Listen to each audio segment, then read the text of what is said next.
अस्सलाम वालेकुम दोस्तों, वेलकम टू अ शो। आज के इस शो में मैं आपको बताने जा रहा हूँ कि पाकिस्तान वर्सेस न्यूजीलैंड का आज सेकंड ओडीआई मैच हुआ था।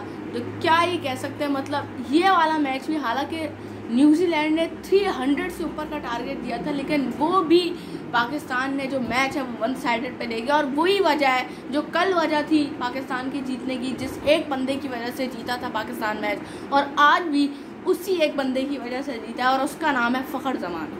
क्या मतलब इनिंग खेली आज। तो कल की तो खैर वो आउट हो गए थे, लेकिन आज मतलब फर्स्ट ओवर से लेकर 48 ओवर तक वो खेला है। वो मतलब लगातार 48 ओवर्स पूरी अकेले ही अपनी टीम को लेके चले, मतलब अपनी गेम खेलते हैं। वो दूसरे वाले एंड पे नहीं देखते कि क्या टुक टुक हो रहा है, क्या सिंगल डबल हो रहा है, बस वो अपनी गेम खेलते जाते हैं, टीम के लिए सोचते हैं। मतलब 145 बॉल्स पे 180 रन की इनिंग्स खेली, स्ट्राइक रेट 120 से ऊपर का, मतलब बेस्ट स्ट्राइक रेट होता है ये ओडीआई के लिहाज से, और सेकंड हाईएस्ट स्ट्राइक रेट है फ़खर जमान का, शायद आफरीदी के बाद ओडीआई में, ये भी देखना है। और second highest successful run chase हो गया पाकिस्तान का।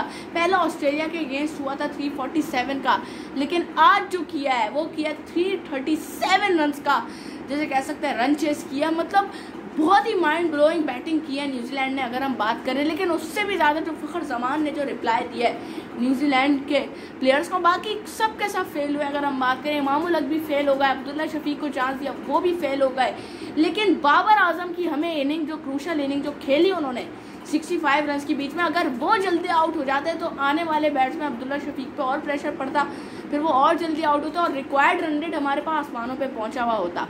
और अगर फ़खर जमान भी रिक्वायर्ड रन रेट को बिल्कुल इन कंट्रोल में लेके चल रहे थे, क्योंकि जाके फिर मोहम्मद रिजवान जब आए तो उनको रिक्वायर्ड रन रेट जो है वो ज़्यादा ना मिले, और अगर इन केस अगर इनके पास बैकअप भी था कि अगर फ़खर जमान की विकेट गिर जाए तो फिर हमारा जो रिक्वायर्ड है वो 6 के अंदर हो, 5 के अंदर हो, हमारा 6 से एक्सीड ना करे, और 7 के आसपास या 8 के आसपास हमारा रिक्वायर्ड रन रेट ना जाए। तो इस वजह से ये बिल्कुल कंट्रोल के साथ इनिंग खेली फ़खर जमान ने, और वो ऐसे खेलते चले गए कि आखिर तक नॉट आउट रहे। 180 रन की इनिंग्स खेली है, और फिर पिंडी की जो है फ्लैट पिच है, ऐसा लग रहा है बैट्समैन की जन्नत है।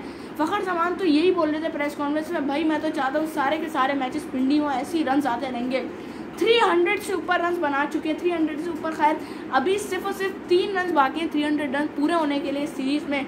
मतलब 297 रन 2 मैचेस में ओडीआई के 2 इनिंग्स में, माइंड ब्लोइंग है भाई। Exceptional innings bye Fakhar Zaman. अगर हम बात करें, उस इनिंग की याद दिला दी, वन मैन आर्मी की तरह खेले। अगर बात करें, अगर कोई इसके सामने से साथ नहीं देते, बाबर आजम भी, अगर चलो बाबर आजम ने तो खैर वो 65 रन बना के वो अनफॉर्चुनेटली वो आउट हो गए, उनके पास से भी सेंचुरी आनी चाहिए थी, लेकिन उनको ज़रूरत ही नहीं पड़ी ज़्यादा खेलने की, क्योंकि फ़खर जमान दूसरे एंड पे इतना अच्छा एक्सेप्शनल खेल रहे थे, अकेले गेम को लेकर चल रहे थे, तो बाबर आजम को इतनी ज़रूरत नहीं पड़ी, इसलिए वो इतनी अच्छी डिलीवरी भी आई थी, तो वो इस वजह से वो आउट ही हो गए बाबर आजम। लेकिन मोहम्मद रिजवान जो है, अगर वो भी नहीं करते, वो भी ज़्यादा टुक टुक कर रहे होते, वो भी आराम से खेल लेते, क्योंकि सामने वाले एंड पे उनको पता है वो पावर हिटर है, वो मारेगा, तेज खेलेगा, और वो तेज खेल रहे थे उस वक्त जब वो था। रिकॉर्ड रन रेट भी बहुत कम था, आराम से दोनों खेल रहे थे। 100 से ऊपर की पार्टनरशिप दोनों ने की, सेंसिबल पार्टनरशिप थी, कैलकुलेटेड पार्टनरशिप थी, जिस वजह से पाकिस्तान को एक फिनिशिंग लाइन पे पहुंचाया। मोहम्मद रिजवान ने 50 भी स्कोर की। पिछली बार खैर वो 50 स्कोर नहीं कर पाए थे, 42 रन पे ही इनिंग ही ख़त्म हो गई थी, पाकिस्तान की इनिंग ही ख़त्म हो गई थी। लेकिन आज जो टारगेट था वो थोड़ा सा अगर ज़्यादा होता, 10-15 रन, तो फ़खर जमान की जो है डबल सेंचुरी हमें देखने को मिल जाती। लेकिन खैर अगर 10-15 रन ज़्यादा होता तो मे भी मैच फंस भी सकता था, क्योंकि आखिरी 2-3 ओवर से पहले ही ख़त्म हुआ है ये मैच, तो मे भी फंस सकता था। लेकिन खैर जैसे सेट हुए थे फ़खर जमान, लग रहा था कि वो जो भी बॉलर आता आज उसको ना छोड़ते। खैर चांस भी मिस हुआ है फ़खर जमान का, हमें ये नहीं भूलना चाहिए। जब भी बोलते हैं कि catches win matches, mark Chapman ने एक जो है फ़खर जमान का कैच छोड़ा था शुरू में, अगर वो कैच हो जाता तो फिर ये वाला जो मैच है हमारे हाथ से निकल चुका होता, क्योंकि ना हमारे इमामुल हक ने परफॉर्म किया था ओपनर, ना अब्दुल्ला शफीक जो मिडिल ऑर्डर के जो मेन बैट्समैन है, मेन बैट्समैन खेल रहे थे, उन्होंने परफॉर्म नहीं किया था। बाकी आगा सलमान का कुछ भरोसा नहीं, वो चले तो चांद तक ना चले तो शाम तक, उनका भी कुछ भरोसा नहीं है, वो भी नए प्लेयर ही है। लेकिन सारी रिस्पॉन्सिबिलिटी आ जाती फिर किस पे, रिजवान पे आ जाती सारी रिस्पॉन्सिबिलिटी, और बाबर पे आ जाती, यही बात होती है। चलो अगर बाबर भी आउट हो जाते तो सारी की सारी अगर मेन रिस्पॉन्सिबिलिटी हम बोलते हैं तो बाबर और जो पावर हिटर है आगा सलमान उन पे आ जाती और सिनेरियो मुश्किल हो जाता। तो यही जो है, जो कैच ड्रॉप जो है ना, ये अल्लाह की मदद आई है एक तरीके से हमारे। और फिर जो खेला है फ़खर जमान, वो फिर न्यूजीलैंड को दिखा दिया उसने कि तुमने जो कैच ड्रॉप किया उसका सिला ये मिला है तुम्हें, और हमने भी जो कैच ड्रॉप किया था शादाब खान ने मार्क चैपमैन का, उसका भी सिला हमने मिला था, जो हम मैच वो हार गए थे और सीरीज़ बराबर हो गई। खैर वो तो T20 आई सीरीज़ थी, लेकिन उसमें भी यही अहमियत होती है कैचेस की। भाई अगर आप एक भी कैच छोड़ दो, और ऐसे बंदे का जो बिल्कुल जिसे कह सकते हैं जो भी बॉलर है उसको छोड़ ही ना रहो, मारते चले जा रहे हो, खेलता चले जा रहे हो, बस अपनी इनिंग्स को जिसे कह सकते हैं फैलाता चला, एक्सटेंड करता चला, तो फिर तो आप जिसे कह सकते हैं शेर के मुंह में हाथ डाल रहे हो, ये बात है। तो आपने बहुत ही जिसे कह सकते हैं आपने कैच नहीं मैच मिस किया। और जिमी नीशम की बॉल थी, वो बेचारा जिमी नीशम भी सही अनलकी है, जो भी बॉल कराते ज़्यादातर कैच ही छूट जाते हैं उसकी बॉल पर अगर नोटिस किया जाए तो। खैर पाकिस्तान की बॉलिंग की बात, ये तो चले पॉजिटिव एस्पेक्ट्स हो गए पाकिस्तान के, लेकिन अगर हम नेगेटिव की बात करें तो पाकिस्तान की बॉलिंग बिल्कुल भी सही नहीं जा रही, सिवाय नसीम शाह के।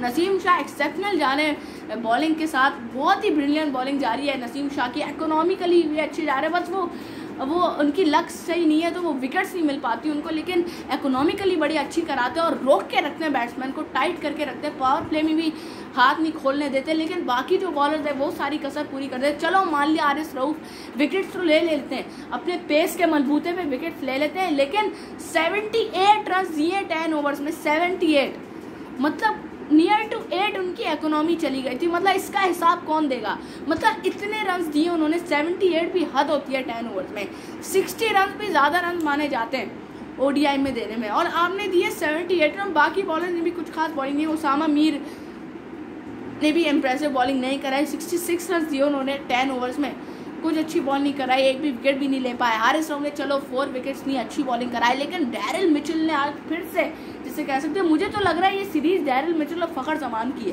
क्योंकि डैरिल मिचेल ने भी पिछली बार 100 बनाई और इस बार भी उन्होंने 100 बनाया, और इस बार अच्छे रन उन्होंने स्कोर किए, 139 हेफ्टी अमाउंट ऑफ रन उन्होंने जिसे कह सकते हैं स्कोर किए हैं आज, 139 रन, जो जिसे कह सकते हैं उन्हीं के पार्टनरशिप। और अगर हम बात करें तो डैरिल मिचेल का जो साथ दिया वो दिया टॉम लैथम ने 90 रन की इनिंग्स खेली। खैर वो अपनी सेंचुरी करने से रह गए, वो जल्दी आउट हो गए। तो चैड बोस जो है, जो एक नए प्लेयर है, उन्होंने 50 स्कोर की थी।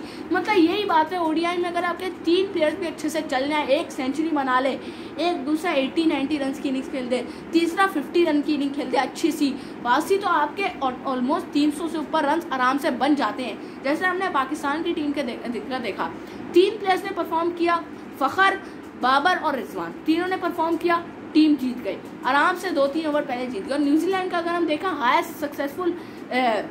हाईएस्ट जो टोटल जो उन्होंने बोर्ड पे लगाया पाकिस्तान के लिए, वो 3 प्लेयर्स की वजह से लगाया। अगर उनमें से 3 में से भी एक भी फेल हो जाता है, सिर्फ और सिर्फ 2 प्लेयर्स अगर ज़्यादा रन बनाने में होते हैं कामयाब, तो फिर तो आपके अगर आप गए तो 300 से कम ही बनते हैं। एटलीस्ट 3 प्लेयर्स कंट्रीब्यूट करने के लिए चाहिए होते हैं ज़्यादा रन के लिए। अगर कम प्लेयर्स कंट्रीब्यूट करेंगे, अगर एक ही पे रिलाई करेंगे ODI में, तो फिर तो कुछ भी नहीं हो सकता, क्योंकि वही साउथ अफ्रीका वाला मैच याद आ गया। सिर्फ और सिर्फ फ़खर पे हम लोग रिलाय हुए थे, वही अकेले खेलते जा रहे थे, 193 में आखिर पे आउट हो गए थे वो। लेकिन वो जैसा मैच था ना, जैसे वो लड़े थे, वो सही शेरों की तरह लड़े थे उस मैच में।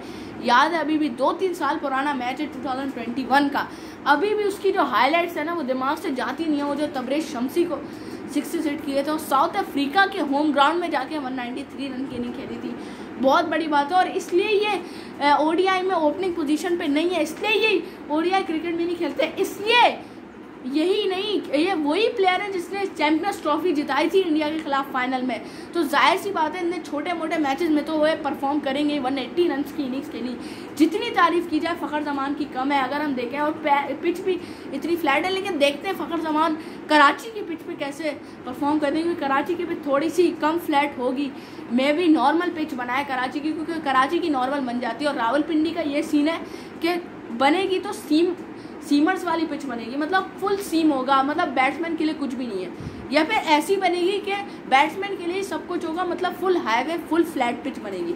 कराची का ये है कि कराची में तो चलो अब फिर भी फ्लैट ही बनेगी, उनमें तो पहला ऑप्शन ये है कि फ्लैट ही बनाओ, या फिर दूसरा ऑप्शन ये है कि नॉर्मल कुछ स्पिन डालकर कुछ नॉर्मल विकेट बन सकती है। कराची में थोड़ी सी बेहतर बन सकती है कि चलो 300 या 200 या 250 से ऊपर का जो मैच है वो इंटरेस्टिंग बन सकता है। लेकिन आज का इंटरेस्टिंग बन रहा था तब अब्दुल्ला शफीक जल्दी आउट हो गए थे, बाबर आजम 65 रन बना के आउट तब बना था। लेकिन फिर मोहम्मद रिजवान और फ़खर जमान ने ऐसे पार्टनरशिप 100 रन की कि एक्सेप्शनली बिल्कुल जैसे कैसे कि मैच को साइड में फेंका और पाकिस्तान की लीड हो गई है 2-0। सिर्फ और सिर्फ एक मैच जीतना, अगला पाकिस्तान को सीरीज़ अपने नाम करने के लिए एक मैच ही जीतना। मैं तो चाह रहा हूँ अगर पाकिस्तान वाइट वॉश कर लेता है ये सीरीज़, या आप लोग सुन लें ये ब्रेकिंग न्यूज़ है, अगर पाकिस्तान ये सीरीज़ वाइट वॉश कर लेता है तो पाकिस्तान नंबर 1 पे आ जाएगा ODI रैंकिंग। ये थी हमारी चिपल लाइक फ्रेंड्स, और क्रिकेट फैंस के साथ जरूर शेयर कर दीजिएगा।